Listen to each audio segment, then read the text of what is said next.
sugaišo pagavi, putonas nieks visur, į nieką pamiršo tuo laukus orai draugi, gaivinta į klostę ir žoleles visokias iš numirusių šaukė, šaukė, šaukė, šaukė.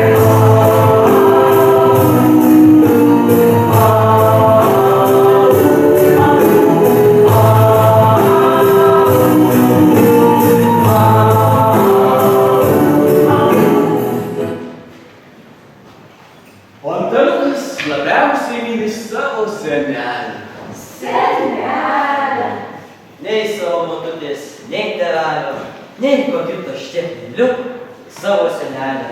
Ir kurgi nemylės, motutė niekada to žauko nesubara, net nesukomštė, o seneliai visada palaiko. Joje randu tik meilę, į didžiausią namų statytoją ir apginėją. Kuru pečiukų atvažiavo svečiukų, kuru pečiukų atvažiavo svečiukų, kuru pečiukų atvažiavo svečiukų. Antanu, žiūk, kiek svetelių kiškių pyragėlių tau atnešė. Nuostabu.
Patsai savaugo kaip siena, o dabar įgai kupustus ir sėja, ir sodina, bet miškas vis nyksta ir nyksta.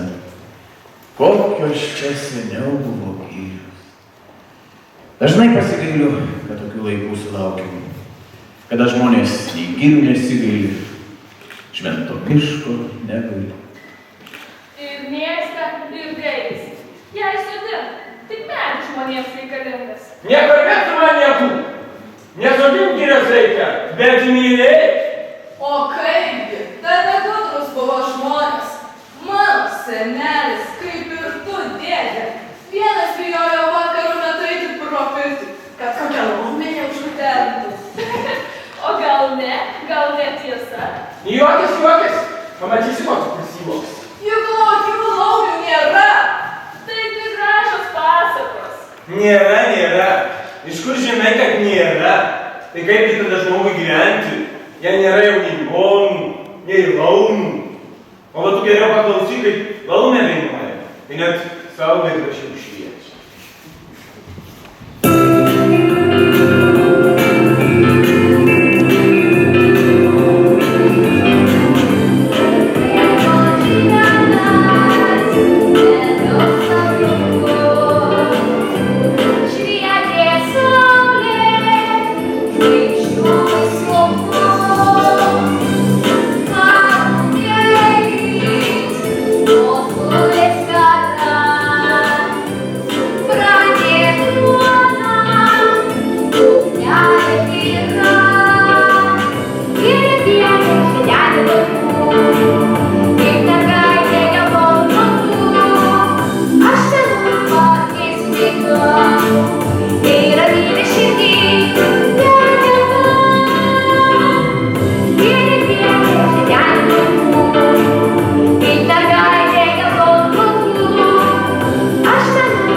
Klausk, ko tik tai nori, mano mielas vaikeli.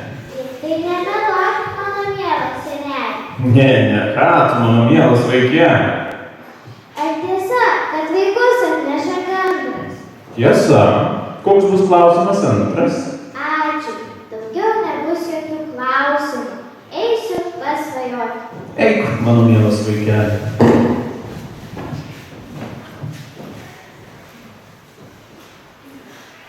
Thank you.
komoro.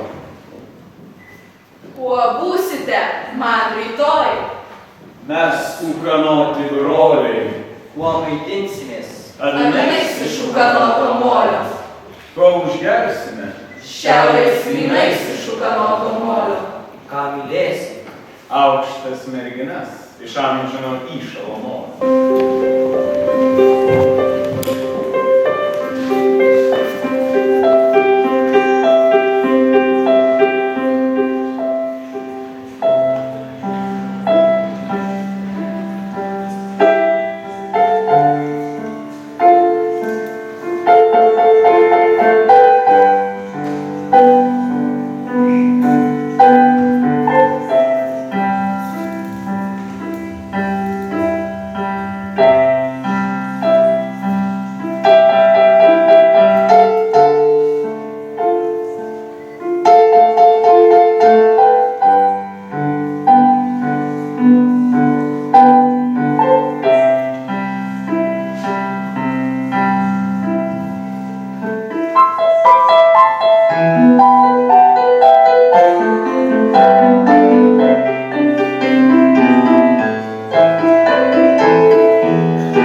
Nesąmonė.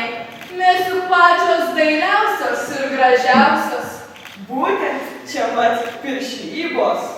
O tu žinai, mums dabar pasipirš sukčius.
Kai aš pradėjau kurti, tai aš niekados negalvojau, kad dirbu dėl garbės arba pasižymėti kaip rašytojas. Bet man kilo noras tada atgaivinti tą senovės Lietuvą, parodyti, kad mūsų praeitis yra didingesnė negu kitų. Vincai, tada norėjai atkurti tą senąją Lietuvą, kuri viena ranka kovoja prieš visą Europą, iš šio į kryžiuočiams teikia pagalbą. Taip, aš norėjau parodyti, kad kovose ji pasidarė didžiausia ir galingiausia valstybė. Aš galvoju, kad jeigu tie žmonės galėjo tai padaryti, jie turėjo būti milžinai siela.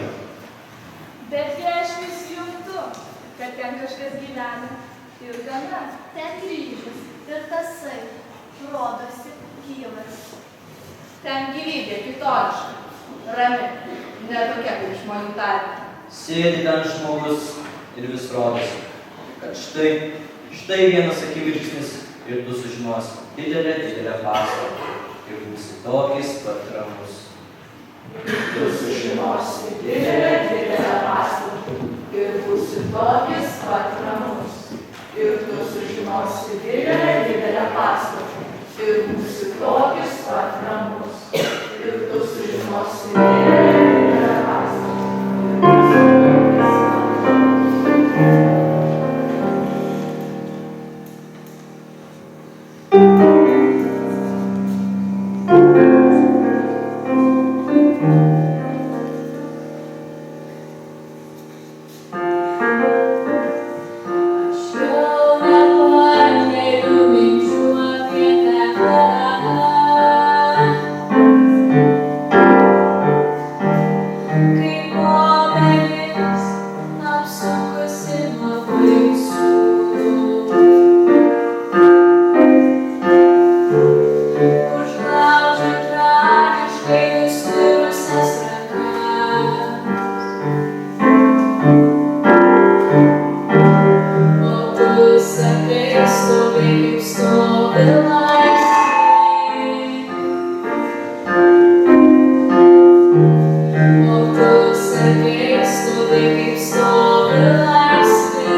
Thank you.